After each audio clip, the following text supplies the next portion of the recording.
अभियानाच्या अंतर्गत जे कर्मचारी नियुक्त आहे त्या कर्मचाऱ्यांच्या सेवा नियमित करण्याचा विषय आहे। आरटी 2009चा जो कायदा आहे त्या कायद्याची अंमलबजावणी करण्याकरता समग्र शिक्षा अभियान हे एक माध्यम आहे। याच्या माध्यमातूनच कर्मचारी त्या ठिकाणी नियुक्त केले गेलेले आहेत आणि म्हणून त्या अर्थी आरटीचा कायदा हा कायमस्वरूपी अस्तित्वात आहे। त्या अर्थी समग्र शिक्षा अभियान आणि समग्र शिक्षा अभियानाच्या अंतर्गत असणारे कर्मचारी हे सुद्धा कायमस्वरूपी आहे। त्याच्यामुळेच मणिपूर, सिक्कीम, अरुणाचल प्रदेश, आसाम, हिमाचल प्रदेश, ओरिसा आणि आंध्र प्रदेश या सर्व राज्यांनी समग्र शिक्षा अभियानामध्ये काम करणाऱ्या कर्मचाऱ्यांना त्यांच्या सेवा नियमित केलेल्या आहेत। माझा प्रश्न आहे की त्याप्रमाणे राज्य शासन निर्णय घेऊन या सर्व कर्मचाऱ्यांना कायम करणार आहे काय, हा पहिला प्रश्न आहे। दुसरा 22/8/24, 14/10/24 आणि आता 4 मार्च 2025 या आदेशाने गठीत केलेल्या समितीला अहवाल सादर करण्याकरता 3 महिन्याचा कालावधी दिलेला आहे। त्याच्याऐवजी तो 1 महिन्याचा करण्यात येईल काय?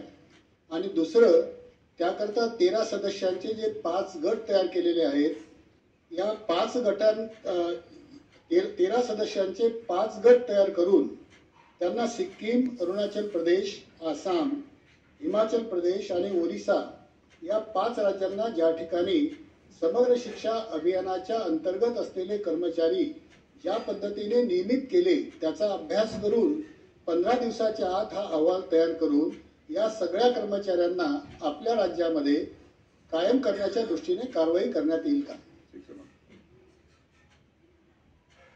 सभापती महोदय, काही आपला 2 क्रमांकाचा प्रश्न खऱ्या अर्थाने तो 2 विषयामध्ये जाईल। एक समग्र कमिटी नेमलेली आहे, कंत्राटी, असे 2 प्रश्न यामध्ये मिक्स झालेले आहेत। तर समग्र कर्मचाऱ्यांच्या संदर्भामध्ये साधारणपणे 16,100 पदे मंजूर आहेत। त्याच्यापैकी 8,269 पदे ही कार्यरत आहेत। 2,984 जे काही पहिल्या फेज मध्ये ही पद समायोजन तपासणीची प्रोसेस त्या ठिकाणी प्रगतीपथावर आहे आणि 1 महिन्यामध्ये ही प्रक्रिया पूर्ण त्या ठिकाणी केली जाईल। 3,784 जी काही पदं आहेत या संदर्भामध्ये समितीची पुनर्रचना करण्यात आलेली आहे आणि 3 महिन्यामध्ये या समितीच्या माध्यमातून जो काही अहवाल येईल त्याप्रमाणे पुढे आपण मार्गक्रमण करूया। अभिजित पंजारी मंत्री महोदयांकडनं हे उत्तर अपेक्षित आहे, कारण सध्या आपल्या समग्र शिक्षण योजनेमधले अनेक जे आपले कर्मचारी आहेत ते आझाद मैदान आंदोलनाला त्या ठिकाणी आंदोलनावर बसलेले आहेत। याच्यामध्ये 2 विषय आहेत, एक तर शिक्षकांचा विषय आहे ज्यांना शैक्षणिक कार्याचा आहे आणि दुसरं ज्यांना शैक्षणिक कार्य नाही आहे पण इतर पदांवर ते या शिक्षण समग्र योजनेमध्ये वेगवेगळ्या पदावर काम करत आहेत, त्यांचा सुद्धा प्रश्न आहे। मधल्या काळामध्ये किंवा आताच हे सरकार आल्यानंतर देवेंद्र फडणवीस साहेबांनी आणखीन एक चांगला निर्णय घेतला की त्यांनी आरोग्य विभागातल्या काही लोकांना कंत्राटी पद्धतीवर जे साधारणतः 18 वर्षापासून काम करतायत त्यांनी कायमस्वरूपी त्यांना नियुक्ती देण्याचा निर्णय घेतला, त्याबद्दल सरकारचे अभिनंदन। परंतु या विभागामध्ये आपले जे काही शिक्षकेतर इतर लोक आहेत जे वेगवेगळ्या पदावर त्या ठिकाणी काम करत आहेत ते सुद्धा 17-18 वर्षापासून काम करत आहेत, त्यांचा प्रश्न आहे। या संदर्भामध्ये 2024 मध्ये आपली एक आपण समिती गठीत केली, त्या समितीचा अहवाल अजूनपर्यंत आला की नाही आला हे आम्हाला माहिती नाही। त्याच्यामुळे त्या समितीच्या माध्यमातून यांना कायमस्वरूपी सेवेमध्ये कशा पद्धतीचं सामावून घेता येईल याच्याकरता हा प्रश्न आहे अभ्यंकर साहेबांचा।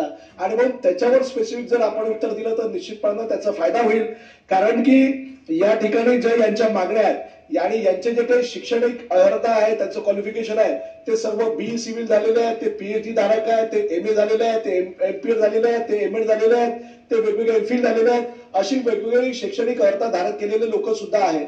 आणि त्यांच्याकडे जे त्या ठिकाणी काम आहे की त्या शिक्षण विषयक लोकांना प्रशिक्षण देणे, मार्गदर्शन करणे, आदर्श पाठ घेणे किंवा आणखीन बाकीच्या ज्या काही योजना आहेत आपल्या केंद्र शासनाच्या आणि राज्य शासनाच्या, त्या सर्व या योजनांचा पाठपुरावा करून त्या ठिकाणी ते राबवणे, अंमलबजावणी करणे.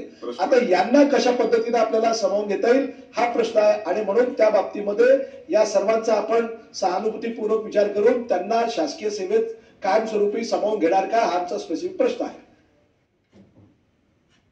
सभापती महोदय, 14/10/2024 अन्वये अपर मुख्य सचिव सेवा यांच्या अध्यक्षतेखाली समिती गठीत करण्यात आलेली आहे आणि आधीच्या समितीची पुनर्रचना करून ही समिती त्या ठिकाणी गठीत करण्यात आलेली आहे आणि या समितीचा जो काही अहवाल येईल त्या अहवालाप्रमाणे आपण पुढे त्या ठिकाणी आणि समितीसमोर हे सगळे विषय येतील ना.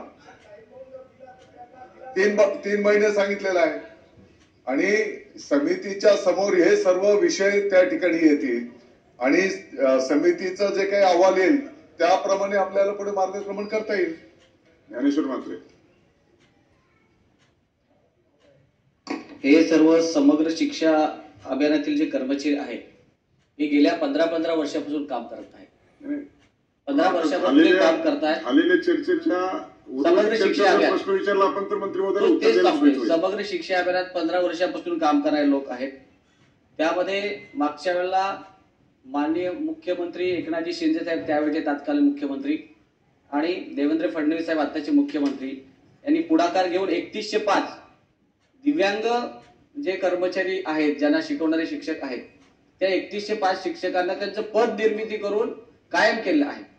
उरलेले जे 2905 कर्मचारी आहेत त्याच्यामध्ये शिक्षक आहेत, काय टेक्निशियन्स आहेत, ते या सगळ्या लोकांचं त्या ठिकाणी पद निर्मिती करून त्यांना कायम करणं गरजेचं आहे. याकरता समिती नेमली. ती समिती आज आदरणीय मंत्री महोदयांनी सांगितले की त्याच्यामध्ये बरोबर आहे की पुनर्रचना त्यांनी केलेली आहे. सध्या आंदोलन सुरू आहे. त्या आंदोलनात आता आम्ही काल जाऊन आलो. त्या ठिकाणी बऱ्याच लोकांना कोणाला चक्कर आले, कोणाला बीपी, हार्ट अटॅक, बऱ्याच अशा गोष्टी त्या ठिकाणी होताना दिसतात. आज बरेच लोक आम्हाला सकाळी सुद्धा भेटून गेले. माझी मंत्री महोदयांना विनंती आहे की आज किंवा उद्या त्या लोकांना बोलून एक आपण बैठक घ्यावी आणि पुढे कशा पद्धतीमध्ये पद निर्मितीसाठी कारवाई केली जाईल यावर थोडं सांगावं. सभापती महोदय, सविस्तर उत्तर यापूर्वीच दिलेलं आहे. समिती पुनर्गठित करण्यात आलेली आहे. या समितीला 3 महिन्याचा कालावधी दिलेला आहे आणि निश्चितपणे जे आंदोलनाला जे काही लोक बसलेली आहेत त्यांना तर मी कालच निरोप पाठवला. मी माझ्या कानावर विषय आल्याच्या नंतर मी स्वतःहून निरोप दिला आणि त्यांचं शिष्टमंडळ बोलवा, त्यांना हा शासन निर्णय आम्ही त्यांना देऊ. त्या शासन निर्णयामध्ये 3 महिन्याचा त्या ठिकाणी कालावधी देण्यात आलेला आहे आणि त्या समितीच्या समोर आपल्याला जे काही मुद्दे ठेवायचे ते तुम्ही ठेवू शकता आणि त्या समितीचा जो काही अहवाल येईल त्याप्रमाणे बसलेल्या शिक्षकांची आपण चर्चा करा आणि डिस्कस करा कायद्याविषयी. प्रश्न क्रमांक 3